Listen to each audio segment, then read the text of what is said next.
ونعوذ بالله من شرور أنفسنا وسيئات أعمالنا من يهده الله فلا مضل له ومن يضلله فلا هادي له وأشهد أن لا إله إلا الله وحده لا شريك له وأشهد أن محمدا عبده ورسوله أما بعد۔ محترم بھائیوں، الحمدللہ ہمارے 11 روزے مکمل ہوئے۔ اللہ رب العالمین سے دعا ہے کہ اللہ تعالی ہمارے روزوں کو قبول فرمائے اور ہماری چھوٹی موٹی عبادت کو قبول فرمائے، آمین۔ اور اس کے بدلے میں ہمیں اللہ تعالی دنیا اور آخرت کی بھلائی نصیب فرمائے، آمین۔ یعتذرون، یہ 11واں پارہ، اس کے اندر کی چند آیتوں کے مختصر خلاصہ انشاءاللہ آج ہم معلوم کریں گے۔ اس پارے کے اندر اللہ رب العالمین نے اس بات کی خبر دی ہے کہ مشرکین کی مغفرت نہیں ہو سکتی، اس لیے ان کے لیے مغفرت کی دعا بھی نہیں کرنی چاہیے۔ اگر کوئی آدمی شرک کرتے کرتے مر جائے تو اس کے جو اہل و عیال ہے، اس کے اقارب ہیں، یہ اپنے مرے ہوئے آدمی کے لیے دعائیں مغفرت نہیں کریں گے۔ اللہ تعالیٰ نے اس کو منع کر دیا۔ ہوا یہ کہ ابو طالب کا آخری وقت قریب تھا، بستر پر پڑے ہوئے تھے۔ نبی کریم صلی اللہ علیہ وسلم وہاں گئے، جا کر بار بار اللہ کے رسول اصرار کر رہے تھے کہ چاچا ایک مرتبہ بول دو لا الہ الا اللہ، میں اللہ تعالیٰ سے جو ہے احاج لک عند اللہ، اللہ کے پاس میں آپ سے لڑ کر کے، اللہ سے لڑ کر کے کسی بھی طرح سے میں تمہاری بخشش کرواؤں گا۔ اتنے میں ابو جہل اور دوسرے جو رؤساء قریش تھے، قریب تھے، وہ لوگ تانے مار رہے تھے کہ کیا باپ دادا کے دین سے پلٹ جاؤ گے؟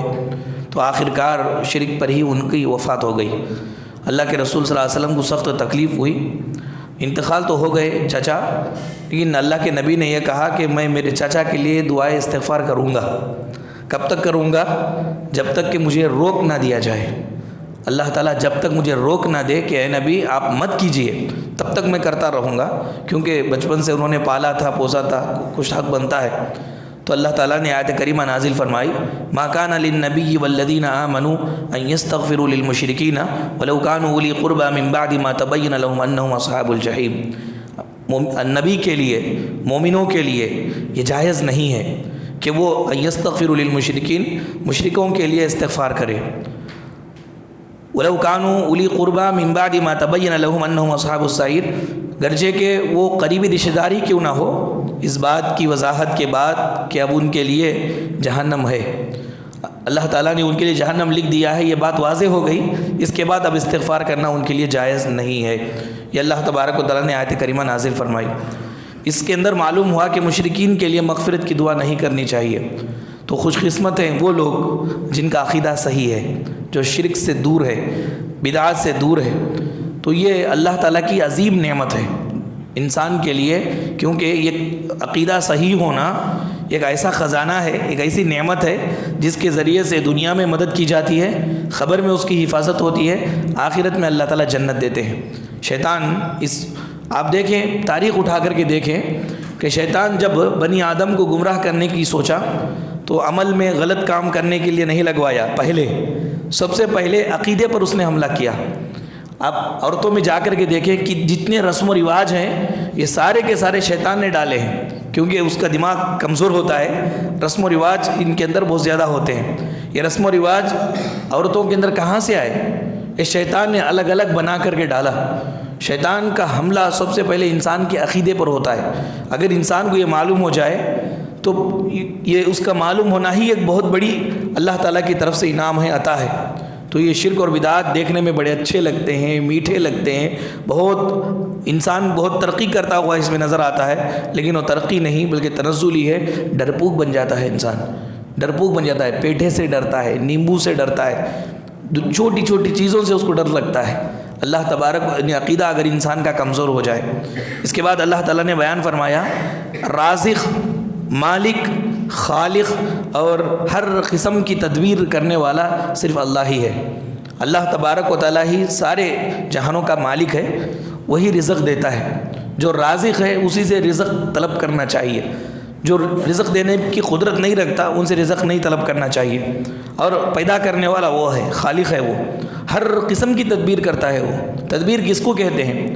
یعنی کون سا کام کب ہونا، یہ عمومی کام بھی ہے، خصوصی کام بھی ہے، انفرادی کام بھی ہے، اجتماعی کام بھی ہے۔ انسان کیا سمجھتا ہے؟ انسان یہ سمجھتا ہے کہ میرے پلان کے مطابق جو میں کر رہا ہوں وہی ہوگا، یہ بات غلط ہے۔ اللہ تبارک و تعالیٰ یہ تدبیر کرتے ہیں، وہ تدبیر کے مطابق ہی ہر کام ہوتا ہے۔ اللہ نے بیان فرمایا، قل اے نبی کہیے، من یرزقکم من السماء والارض، آسمان اور زمین میں تم کو روزی دینے والا کون ہے؟ امن یملک السمع والابصار، تمہارے کان کا، تمہارے آنکھ کا مالک کون ہے؟ ومن یخرج الحی من المیت، مردے یعنی ومن یخرج الحی من المیت، میت سے زندے کو کون نکالتا ہے؟ موتا سے، مردے سے، بیج سے جو ہے زندے کو کون نکالتا ہے؟ ویخرج المیت من الحی، اور زندے سے مردے کو کون نکالتا ہے؟ ومن یدبر الامر، سارے معاملات کی تدبیر کون کرتا ہے؟ یہ کب کون سی چیز دنیا کے اندر رونما ہونا، کب کس کو کیا ہونا، یہ سب چیزیں کون سیٹ کرتا ہے؟ تو مکے کے کافر بھی یہی کہتے ہیں کہ فَسَيَقُولُونَ اللَّهُ، یہ سب کرنے والا اللہ تعالیٰ ہے۔ تو پھر اس سے ڈرتے نہیں ہو تم؟ اسے معلوم ہوا کہ رازق، مالک، مدبر اور اسی طرح سے خالق یہ اللہ ہے۔ دنیا کا کوئی بھی انسان ہمارا مدبر نہیں ہے، اور دنیا کی کوئی بھی چیز ہماری رازق نہیں ہے۔ رازق اللہ تعالیٰ ہے، اور مدبر، مالک، خالق یہ اللہ رب العالمین ہے۔ اس کے بعد میں آیتوں میں بیان فرمایا کہ نفع اور نقصان یہ بھی اللہ کے ہاتھ میں ہے، انسان کے ہاتھ میں نہیں ہے کہ جس کو چاہے اس کو نفع پہنچائے، جس کو چاہے اس کو نقصان پہنچا دے۔ یہ انسان کے ہاتھ میں نہیں ہے، ذرا بھی نہیں ہے، بلکہ اللہ کے ہاتھ میں ہے۔ فرمایا وَإِن يَمْسَسْكَ اللَّهُ بِضُرٍّ فَلَا كَاشِفَ لَهُ إِلَّا هُوَ، اللہ اگر کسی کو کچھ نقصان پہنچانا چاہے تو اللہ تعالیٰ کے سوا کوئی اس کو ہٹا نہیں سکتا۔ پھر کہا وَإِن يُرِدْكَ بِخَيْرٍ، اللہ کوئی خیر دینا چاہے آپ کو، فَلَا رَادَّ لِفَضْلِهِ، اللہ کے فضل کو رد کرنے والا کوئی نہیں ہے، کوئی رد نہیں کر سکتا۔ یہ صرف اللہ تبارک و تعالیٰ یہ اپنے بندوں میں سے جس کو چاہتا ہے یہ خیر دیتا ہے، یہ برائی اللہ کی طرف سے پہنچتی ہے، یہ اللہ ہی اس کا مالک ہے۔ اس کے بعد مومنوں کو اللہ نے یہ کہا کہ اللہ پر بھروسہ زیادہ آنے کے لیے دعا کرتے رہے، اللہ سے دعا کرتے رہے۔ اللہ پر بھروسہ آنا بہت بڑی چیز ہے، اور اللہ پر بھروسہ آنے کے لیے دعا کیا کرے؟ حسبی اللہ لا الہ الا هو علیہ توکلت وهو رب العرش العظیم، کہ شام میں 7 مرتبہ، صبح میں 7 مرتبہ اس کو اللہ کے نبی صلی اللہ علیہ وسلم پڑھتے تھے۔ اس کے بعد جنگ تبوک کا واقعہ ذکر ہوا۔ یہ جنگ تبوک بہت ہی مشکل جنگ تھی، مشکلات میں پیش آئی، گرمی کی شدت تھی، صرف بوڑھے، عورتیں، معذور اور بچے ان کے لیے چھوٹ تھا، باقی صبحوں کو آنا تھا جنگ کے اندر۔ لیکن 80 منافقین اس جنگ سے پیچھے رہے، 10 صحابہ کرام جنگ سے پیچھے رہے۔ 80 منافقین اللہ کے نبی صلی اللہ علیہ وسلم جنگ سے واپس آ رہے تھے تو خود اللہ تعالیٰ نے آیت کریمہ نازل فرما دی، کہہ دیا کہ آپ جب جا رہے ہیں نبی، یہ منافقین الگ الگ عذر پیش کریں گے آپ سے، بولیں گے یہ مجھے ضرورت تھی، ایسا تھا، گھر میں یہ تھا، یہ کام تھا، اس لیے ہم نہیں آ سکے، یہ عذر پیش کریں گے۔ جیسے مدینے میں آئے تو منافقین نے عذر پیش کیا، تو ظاہر دیکھ کر کے اللہ کے نبی نے ان کو معاف کر دیا۔ لیکن 10 صحابہ کرام تھے، انہوں نے سچ کہہ دیا۔ یہ 10 میں سے 3 ایسے تھے جو بالکل اللہ تعالیٰ نے ان کے اوپر پورے قرآن کریم کی آیتیں نازل فرما دی، بائیکاٹ کیا گیا ان کا۔ کعب بن مالک، مرارہ بن ربیہ، ہلال بن امیہ، بڑے چرب زبانی انسان تھے کعب بن مالک، لیکن اللہ کے رسول صلی اللہ علیہ وسلم کے پاس آتے وقت بہت سارے منافقوں نے ان کو پھسلانے کی کوشش کی، جس طرح ہم بچ گئے، یہ وہ باتیں بول دیجئے، چھوٹ جائیے، لیکن انہوں نے کہا کہ میں اللہ کے رسول کے پاس جا کر کے صحیح بولوں گا۔ گئے، کہا کہ یا رسول اللہ کے رسول نے پوچھا کیوں نہیں آئے تھے؟ انہوں نے کہا کہ سستی کی وجہ سے نہیں آ سکا۔ اللہ کے رسول صلی اللہ علیہ وسلم نے بائیکاٹ کر دیا ان کا، 50 دن تک بات بند رہی۔ اس کے بعد انہوں نے سچی توبہ کی، اللہ نے آیتیں نازل فرمائی، اور اب تک ان کے واقعے کو ہم پڑھ رہے ہیں۔ وقتی طور پر سچائی میں وقتی طور پر کچھ نقصان گرچہ کہ ہو، لیکن ہمیشہ وہی فائدہ مند ہے، وہی کامیاب ہوتا ہے۔ جھوٹ وہاں چل جاتا، وقتی طور پر چل جاتا، ٹیمپروری چل جاتا، لیکن ہمیشہ کے لیے آپ نظروں سے گر جاتے۔ ہم دشمن کو بھی پاکیزہ سزا دیتے ہیں، ہاتھ اٹھاتے نہیں، نظروں سے گرا دیتے ہیں، یہ پاکیزہ سزا ہے۔ پاکیزہ سزا کیا ہے انسان کی؟ ہاتھ اٹھتا نہیں، انسان آنکھ سے گر جاتا، نظر سے گر جاتا ہے۔ تو آپ جھوٹ بولیں گے 1 مرتبہ تو سمجھ میں آ جائے گا، اس کے بعد سے کبھی بھی آدمی پر بھروسہ نہیں رہے گا، جھوٹا انسان ہے، کتنا بھی سچا بولو جھوٹا انسان ہے، وقتی طور پر کچھ نقصان کیوں نہ ہو جائے جھوٹ میں، لیکن بہرحال سچ میں، لیکن بہرحال سچائی ہی انسان کو کامیابی کی طرف لے کر جاتی ہے۔ دیکھیے صحابہ کرام کا نام آ گیا قرآن پاک میں، قیامت تک ہم پڑھتے رہیں گے، 1400 سال پہلے ہوا تھا واقعہ، لیکن اب بھی ان کو یاد کیا جا رہا ہے۔ یہ کامیابی نہیں تو اور کیا ہے؟ تو سچائی کو لازم پکڑیں۔ اس کے بعد اللہ تعالیٰ نے یہ بات بیان فرمائی، یہ اہم بات ہے، کہا الاعراب اشد کفرا و نفاقا، یہ جو دیہاتی لوگ ہیں، دیہات میں جو لوگ رہتے ہیں، خریوں میں، کھیڑے کے گاؤں میں، تو یہ لوگ کفر میں بھی سخت ہیں، نفاق میں بھی سخت ہیں۔ مسلمان خریوں میں بھی رہتے تھے، کافر خریوں میں بھی رہتے تھے، اور منافق خریوں میں بھی رہتے تھے۔ تو جو شہر کے کافر رہتے تھے اور جو خریوں کے کافر رہتے تھے، ان میں فرق کیا تھا؟ تو جو شہر کے کافر ہیں وہ کفر میں تھوڑا کم رہتے تھے، اور یہ دیہات کے کافر کفر میں سخت رہتے تھے۔ شہر کے جو منافق تھے یہ نفاق میں تھوڑا کم رہتے تھے، لیکن قریوں کے جو منافق تھے نفاق میں سخت رہتے تھے۔ ایسا کیوں؟ اتنی سختی کیوں رہتی ہے؟ آج بھی جا کے دیکھو، بدو لوگ جو ہیں قریوں کے، یہ بے تحاشا محبت کرتے ہیں، اور جب نفرت کرنے پر اتر آئے بے تحاشا نفرت کرتے ہیں، حد سے بڑھ کر کے نفرت کرتے ہیں۔ اللہ نے بیان فرمایا اس کی وجہ کیا ہے، کہا اللہ یعلم حدود ما انزل اللہ ورسولہ، اللہ اس کے رسول کی باتیں نہ سننے کی وجہ سے، علم نہ ہونے کی وجہ سے۔ مفسرین کہتے ہیں کہ لوگوں کو علماء کے ساتھ رہنا چاہیے، ورنہ اپنے اپنے حدود میں یہ سخت ہو جائیں گے۔ علماء کے ساتھ رہیں گے تو اللہ اس کے رسول کی بات ان کو معلوم ہوتی رہے گی، تو ان کی سختی تھوڑا دبتے رہے گی۔ جتنا انسان علم کے اندر آگے بڑھے گا تشدد اس کا اتنا کم ہوگا۔ تشدد جانتے؟ تشدد یعنی سختی، زندگی گزارنے میں سختی پن کم ہوگا۔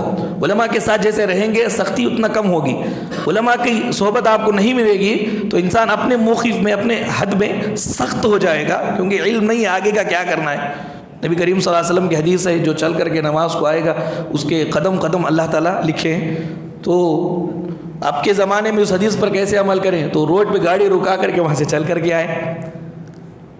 اب اس کو صحیح طور پر معلوم نہیں ہے، علماء کی صحبت ہے تو ایسا ہی کرے گا، وہاں پہ رکائے گا، وہاں سے چل کر کے آئے گا۔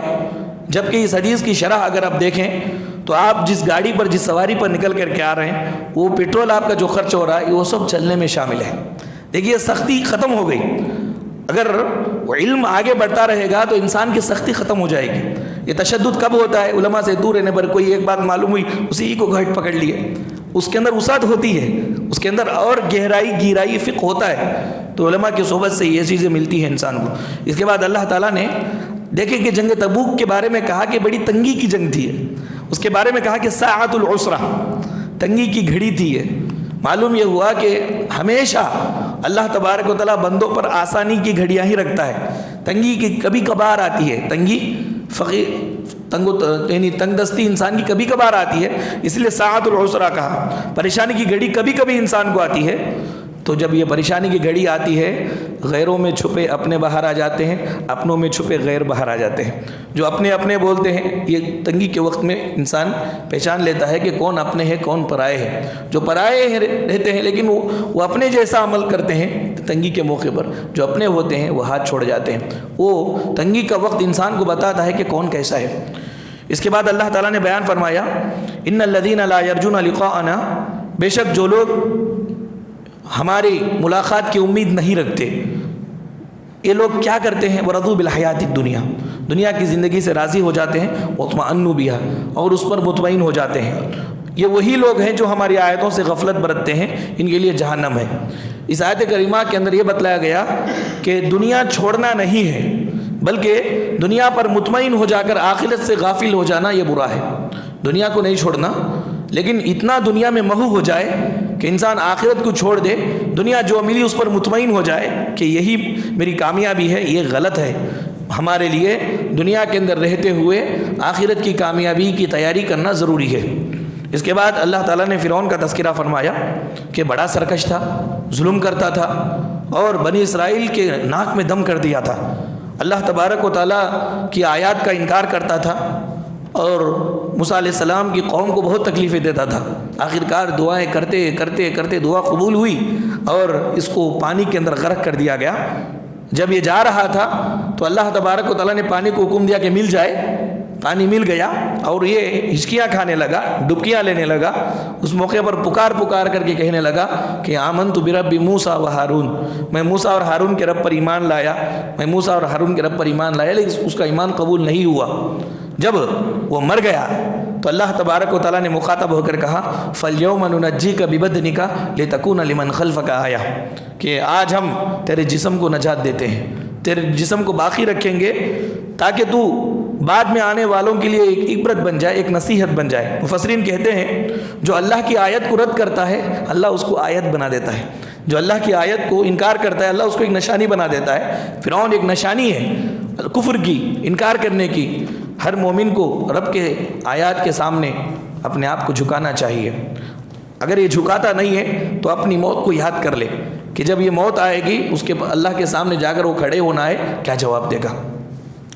اس کے بعد اللہ نے بیان فرمایا جن کے اعمال نیک ہوں اور کچھ برے ہوں ان کو کیا کرنا چاہیے، صدقہ کرنا چاہیے۔ تو صدقہ کرنے کا فائدہ کیا ہے؟ جو برے اعمال ہیں نیکیوں میں تبدیل ہو جاتے ہیں، پاک ہو جاتے ہیں۔ اس کے بعد فرمایا کہ اللہ کی کتاب کے خاطر ایک دوسرے سے محبت کرنے والے جن کو قیامت میں خوف اور غم نہیں رہے گا، اللہ کی کتاب کے لیے، اللہ کے لیے ایک دوسرے سے محبت کرنے والے قیامت کے روز بڑی بڑی ہولناکیاں جو ہوں گی اس سے دور رہیں گے۔ اس کے بعد اللہ نے اس بارے میں کہا قرآن کا ملنا اللہ کا فضل، اللہ کی رحمت اور ہر طرح کی نعمت سے بہتر ہے۔ اس لیے جب قرآن ملا فَبِذَلِكَ فَلْيَفْرَحُوا، لوگوں خوش ہو جاؤ، جو کچھ تم جمع کرتے ہو اس سے یہ قرآن مجید کا ملنا تمہارے لیے بہت بہتر ہے، بہت خیر ہے اس کے اندر۔ تو اگر کسی کو قرآن پڑھنا آتا ہے، قرآن سمجھنا آتا ہے اور قرآن پر عمل کرتا ہے، قرآن کی تبلیغ کرتا ہے، تو سمجھ لیجئے کہ دنیا کے اندر سب سے بہترین انسان ہے وہ۔ اللہ کے رسول صلی اللہ علیہ وسلم نے بیان فرمایا خیرکم من تعلم القرآن وعلمہ، کہ تم میں بہترین انسان وہ ہے جو قرآن کو سیکھتا ہے اور سکھاتا ہے۔ قرآن کو سیکھنا اور سکھانا یہ بہترین انسان کی دلیل ہے۔ اس کے بعد اللہ نے بیان فرمایا کہ لوگوں حق اب قرآن کی شکل میں، رسول کریم صلی اللہ علیہ وسلم کی حدیث کی شکل میں آ گیا۔ قبول کرنے والوں کے لیے اپنا فائدہ ہے اور بھٹک جانے والوں کے لیے اپنا نقصان ہے۔ اب انسان دیکھ لے کہ اگر قبول کرتا ہے تو اس کے لیے فائدہ ہے، اور اگر وہ انکار کرتا ہے تو اس کے لیے نقصان ہے۔ تو یہ چند مختصر تفسیر تھی 11ویں پارے کی، اور بہت ساری باتیں اللہ رب العالمین نے اس کے اندر بتلایا۔ اللہ تعالیٰ سے دعا ہے کہ اللہ رب العالمین ہم تمام لوگوں کو قرآن مجید کے احکامات پر عمل کرنے کی توفیق عطا فرمائے۔ اللہ تعالیٰ جب تک اس دنیا فانی میں زندہ رکھے، ایمان اور اسلام کی حالت میں زندہ رکھے، جب خاتمہ ہو تو بالخیر ہو۔